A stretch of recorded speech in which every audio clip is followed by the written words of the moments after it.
pick it. He says, okay, you know, don't have to be cute with it. I'm just going to play the champ. And this was somewhat unavoidable for Hanwha, because especially with Udyr and Cassandre gone, like, what actually are your blind picks? Rumble is also not there. So, nice trap being set up there. I wouldn't have hated it. But then you get Gwent. Or God forbid, Cho'Gath. I remember that's a champion that exists in League of Legends. No, he doesn't exist anymore, actually. Very nice team fights that are very tricky and annoying to deal with Nico Nocturne. Let's jump onto the rift for game number 1.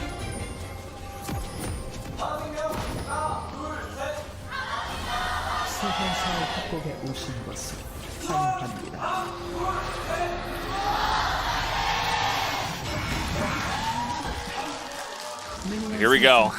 Game number 1 between Hanwha Life Esports and T1. Always manages to bring us some fun games. We talk often about the D plus Kia versus Genji matchup. That brought us some fun games just yesterday in Saturday's Showdown. But also Hanwha Life Esports and T1. Hanwha Life have oftentimes challenged them to a pretty high level and brought us to 3 games and brought us to a close series. So, pretty interesting. Usually we see, I think the Fleet is the most common one. Pretty sure we've seen some first strike Corki as well, which is the one that really feels notoriously unfair when you get to mid to late game. Halo Blades, the early laning phase, particularly the first 6 levels, I think are going to feel really tough to deal with.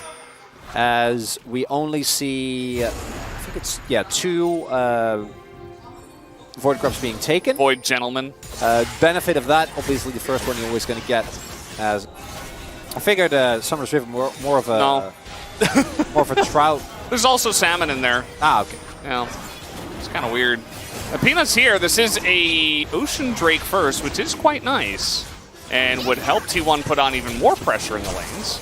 And they will be able to pick it up. Doesn't look like Hanwha Life Esports really want to fight this, although Peanut does go in for a little break the wrist and walk away, but it's not going to work as level 6 is Owner, and he's looking for blood, and he will have it. First blood goes to Owner as he says, well, you can't block this, Peanut. Peanut takes the risk and gets promptly punished. We will now see Owner take up the final grub, as Faker is ensuring that Peanut doesn't get anywhere near this. And early game comp so far, not looking too bad. Get back out on the map as soon as possible. We got to dive in top as an ult is going to be used into Doran. Doran doesn't really care about that too much as in goes Faker looking for the knockup. Flash coming in. This is the second Nocturne and the Ash Arrow as well. You got to be kidding me as the damage will come in. And that is going to be the end of Zeka. And without the Ash Arrow, it wouldn't have been enough. You actually saw Owner taking a lot of damage there. Zeka was doing such a good job in the 1v1. It was actually sitting at, I think, like 10-15 CS lead. Only one with a gold lead on the side of Hanwha. Carrier showing, though, why he was not allowed to play that Ashes. Goes forward, yeah. Fate's Call forced. And it is the ultimate from Viper Gun as well. We got a World Ender here as, nicely predicted from Doran. Yeah, trade of ultimates. And the threat on the bottom side and the fact that Viper and Delight basically don't exist yet means they just get a second Drake. And it's Infernal Soul. So no Ocean Souls here. It is just going to be T1 potentially ramping up into a massive Soul when they're already pretty far ahead. Yeah, definitely subpar for Hanwha Life. We're probably looking at maybe a Chemtech angle. Not going to be the case. Yeah. Well, we got a TP coming in, trying to make a play. Meanwhile, Smite Wave on the Bubs as they're trying to get all 6. Guma, he still has Flash, but he's charmed up, and he's just going to hold on to it. So nice play here from Hanwha Life Esports. Going to pick up that kill on Daguma. It is going to be 6 Void Bubs in the hands of T1, though. And they could use that to just put on more pressure with their early to mid-game comp. Fate's Call. Just adding some more stuff in terms of engage. Yeah. Not necessarily backline access, but yeah, it is going to be a lot of threats for sure. Zeka does not have the package. He is bottom lane. He has TP, but... Go. That's fine. Let it go. They say, okay, we're scaling. We're going to hunker down for the long winter. And maybe we can get Corki to 3 items. That's got to be their goal at this point. Zeus might have an opportunity here, especially with the 6 little Kevins biting away at the turret. Not going to be the difference maker, but I just like acknowledging that they exist. It's going to be first turret blood here for T1. And there is a lot of team fighting power there. The problem is that because all your lanes are so far behind, actually getting prio is basically impossible. As the charge! He's looking for this, and now he's going to be denied to come back as Poppy was right there. Owner playing with fire right before the Drake. Maybe having a little bit too much fun with that Rift Herald. Stefan's presence, and this could be a crucial breaking point. If Hanwha Live deny this Dragon to T1 and somehow delay the timer by 5 minutes, that could be all the time they need. But they don't have that much setup. Their own vision control on their own jungle is decent. They don't have a lot of control on the other side. Yeah, I mean, take a look at this. The 1v1 is getting out of hand right now. Doran, he has to pop World Ender just to stay alive, just to run. And the rest of the team here in the 4v4 trying to set up. Zeka does have the package, but the lights are off. And where is Faker coming from is the question. He goes in onto the Poppy. Faker does not commit. Now he goes in a massive 3-man ultimate. He gets the Feather Storm, and Yone is here. Zeus gets in from behind. He is going to be isolated, though. Nicely done. And it was actually the Dragon going the way of Hanwha Live Esports. But look at the follow-up here from the side of T1. The roots come in as Doran is getting massive. And now Viper frontlining. He gets the root onto Faker. And he wins the fight for the team. That alone, not going. Oh, there we go. Stuck around. The ult is used by Zeus, but Doran does dodge quite a lot. Has to deal with this Unbound Soul as the Q3 comes through. Doran getting pretty low, but will survive. But this is my issue. Like, he dodged the ult. Zeus doesn't even have a second item yet, and he still lost that. Arrow just to stop a potential back, I guess, but Doran was way back in the lane, so it doesn't end up doing much. And it's just fine. Let's see this. T1 is trying to group up here for the Baron, actually. And they have a Callista. No shocker there. Yeah, they're just going to start it. This is the way that T1 functions. And they will look to turn if necessary. Keria trying to hold the door here for the team right now as Peanut is going to knock away the Nocturne, who could just ult back in. Also got Zeus, and that's going to put an end to that Baron try. So that's the first attempt. Often more will follow, but successfully taken care of there by Hanwha Live, and even get a little bit mid-prio here. See if they're able to do more than just that. And I think in the 1v1, this build from Zeus is going to be absolutely ludicrous. We already see that Doran is really struggling, even with the Edge of Night now finished. On the flip side, though, this T1 comp doesn't really have engaged. Their only engaged is Owner, turning off the lights, and then obviously the Asher, and then a Poppy and an Aatrox. Keria? Ooh. All right, just trying to get some position in the mid lane, perhaps. Peanut, he's here. He's not going to get in, but he flashes anyway.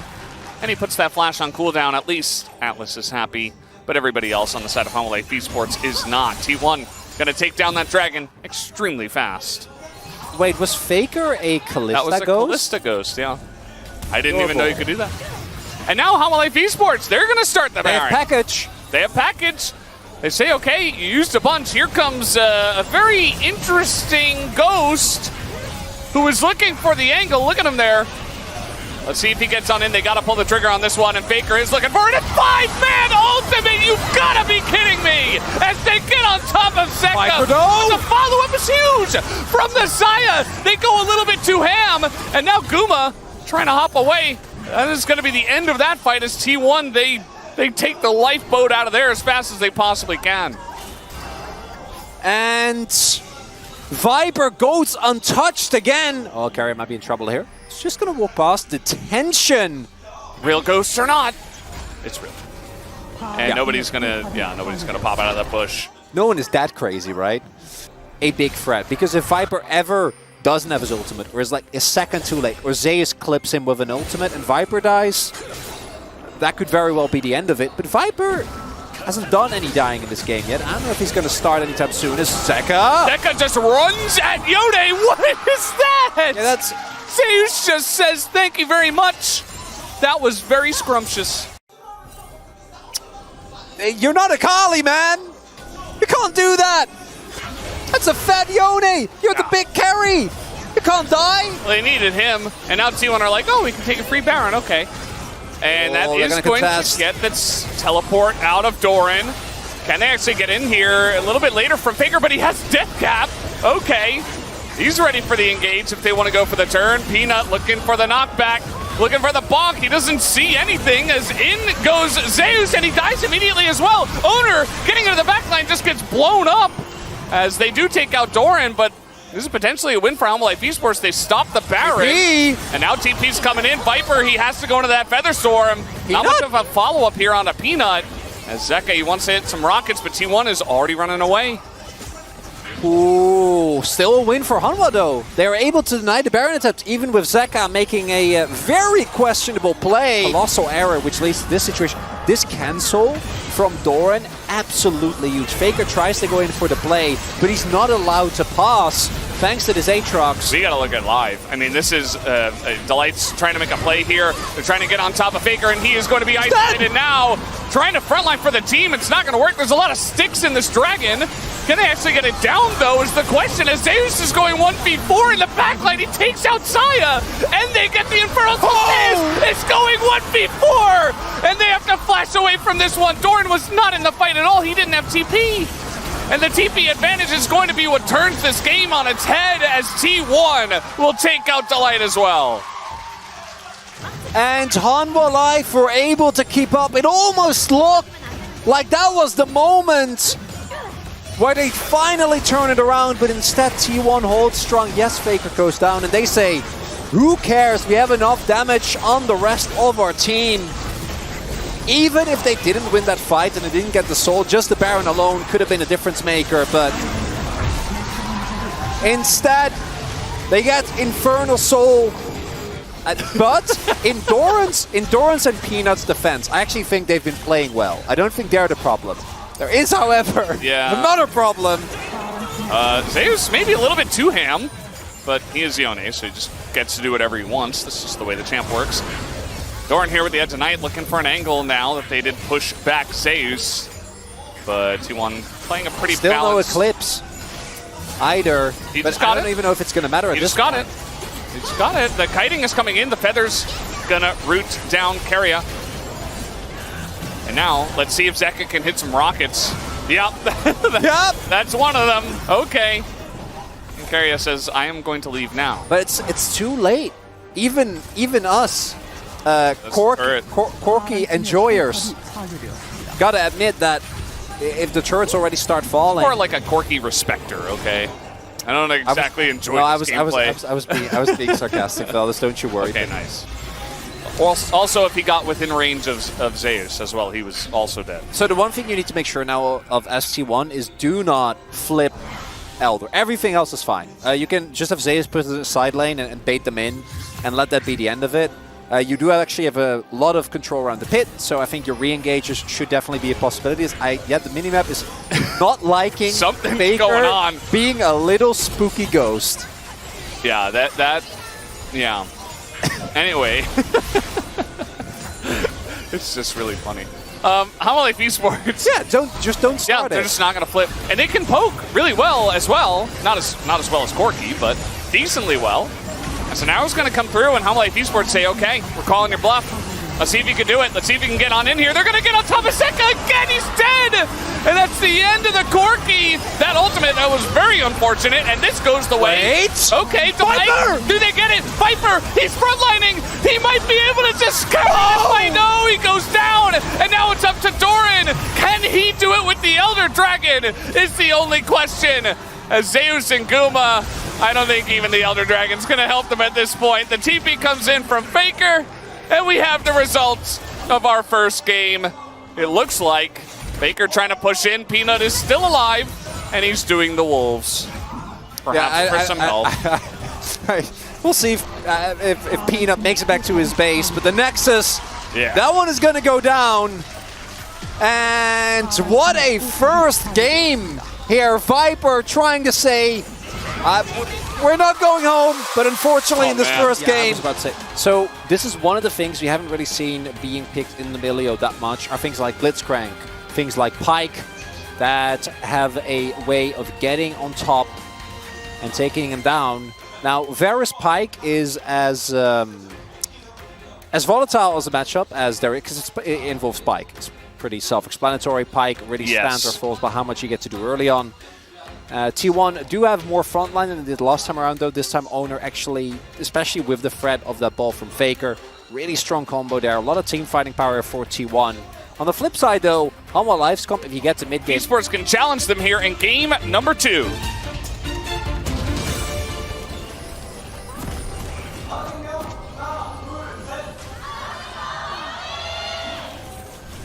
소관사의 협곡에 오신 것을 환영합니다.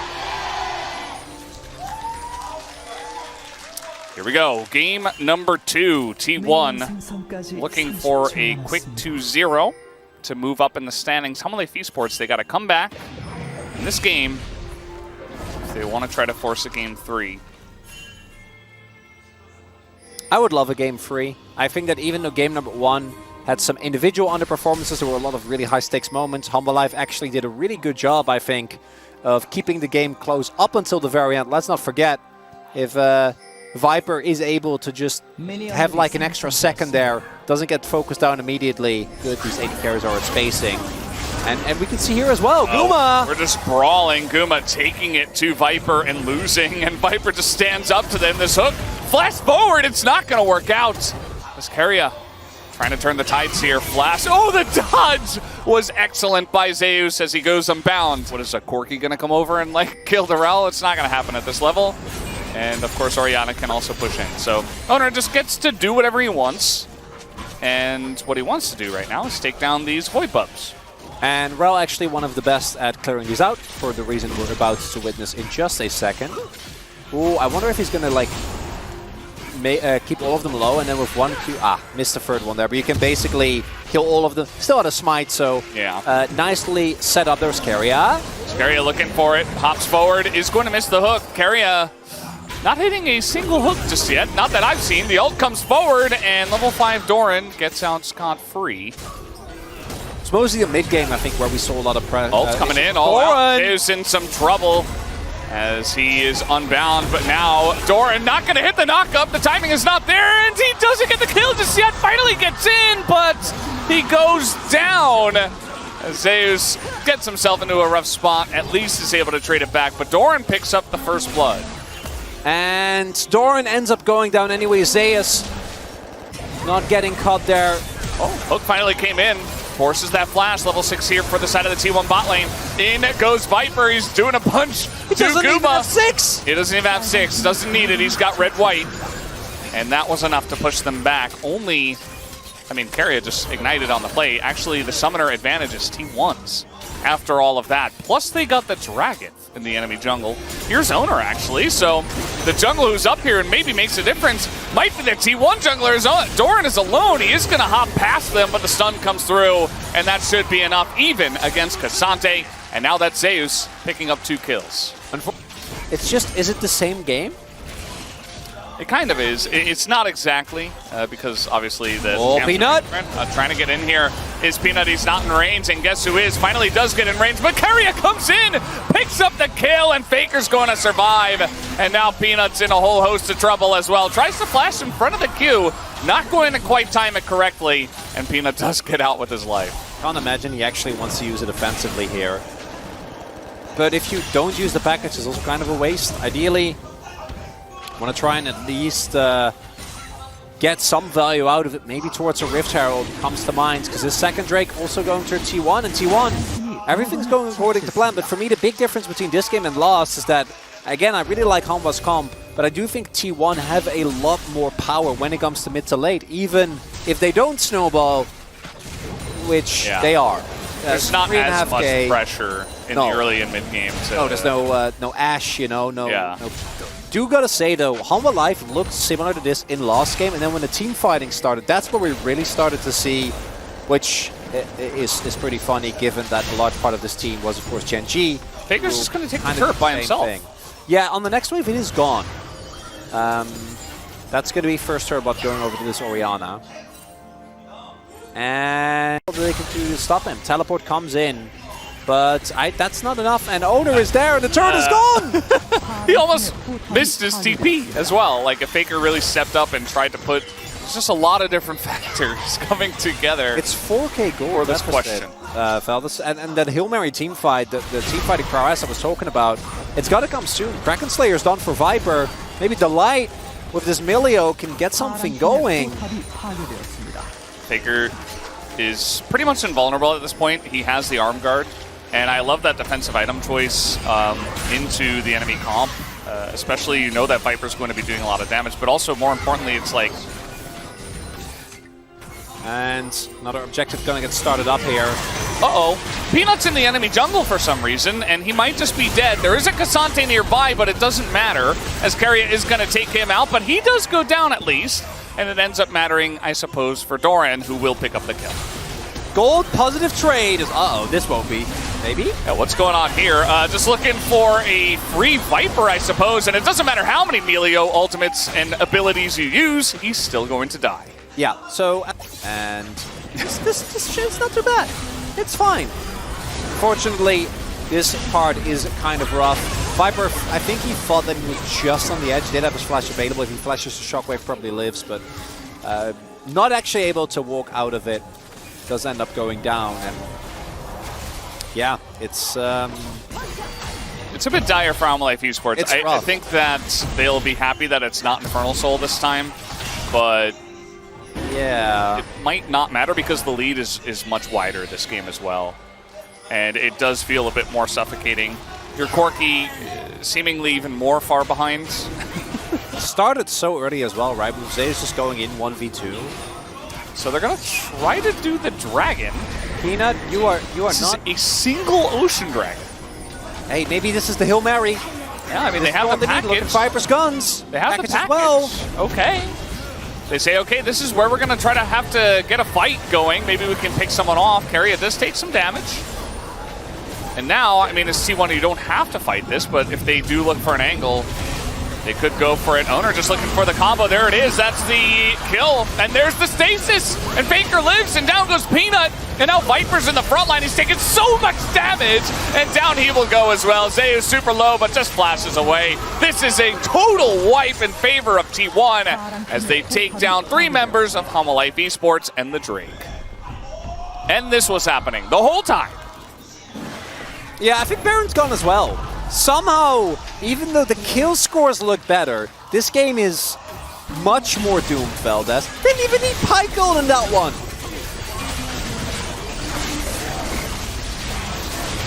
It's just... There's not too much to say. I mean, no. Yeah, we kind of saw the writing on the wall like 10 minutes ago as well. And so now Keria, he's just bullying at this point, trying to get Delight, who was getting into the pit for some reason. Keria is going to just hop They got away. Nash on spawn! Yeah, Faker just got he got a free lane. And the one time Peanut tried to go there, they actually lost in the trade, and Faker got even farther ahead.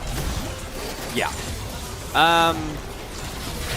I think we can let go of any notions of this game somehow turning around, Veldas. Game 1 was so good, it was so close. It was a lot of fun.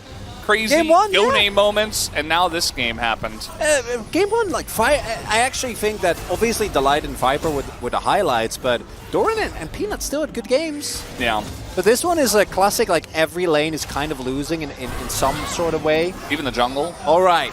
Hail Mary, Pete. No, okay, we got no one. They are losing the topside turret. Yeah. I mean, it's got nothing to say. It's 22 minutes in there.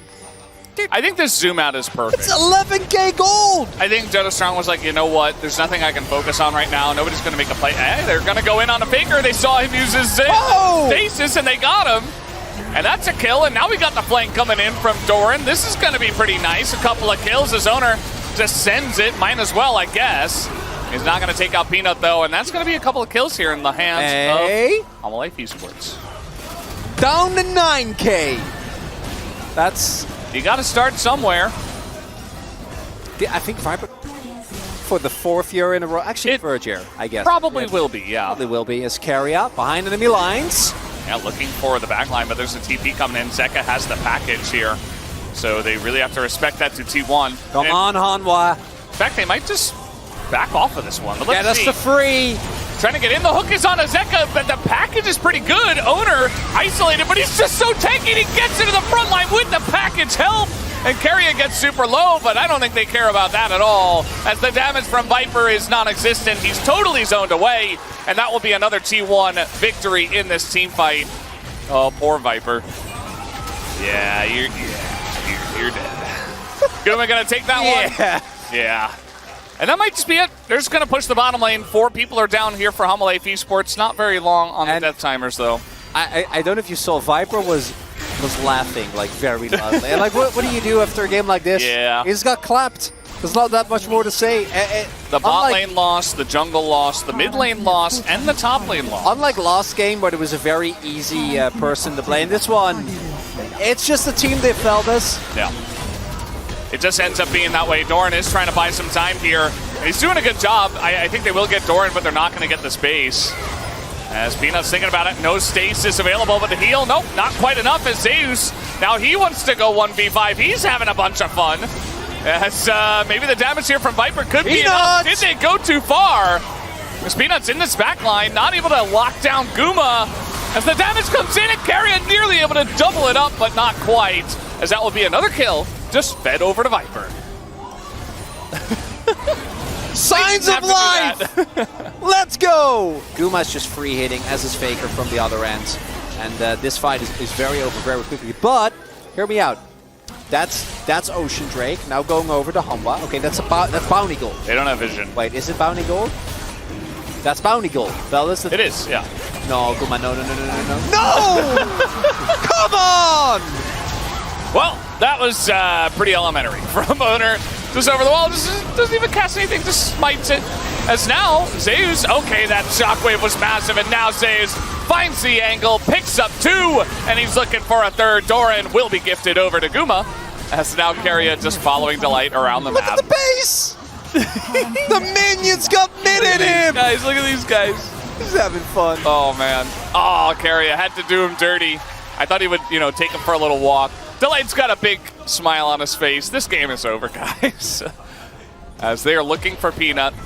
But, yeah, it's just going to be the 2-0 here for T1 tonight in a very extremely dominant game number 2. They just wiped them off the face of the